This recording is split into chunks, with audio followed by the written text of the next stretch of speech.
நீங்க கரூர் சம்பவம் பார்த்திருப்பீங்க. இந்த துயர சம்பவத்திற்கு என்ன காரணம்னு நினைக்கிறீங்க? முதல்ல அந்த துயர சம்பவத்திற்கு நான் பெரிய என் கண்ணீர் வணக்கத்தை தெரிவிச்சுக்கிறேன். தமிழ்நாட்டினுடைய சாபக்கேடு தம்பி விஜய் எல்லாம் இந்த நாட்டினுடைய அரசியலுக்கு வந்தது.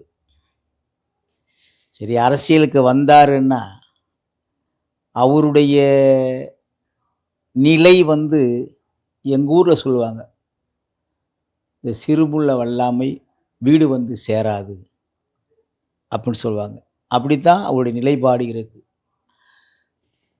அதாவது ஒரு நடிகர் தமிழ்நாட்டில் திரைக்கவர்ச்சிக்கு அடிமையானவர்கள் தமிழ்நாட்டு மக்கள். அது அது சாபக்கேடு கூட நினைக்கிறேன் நான். அதாவது நடிகர்னு சொன்னாலே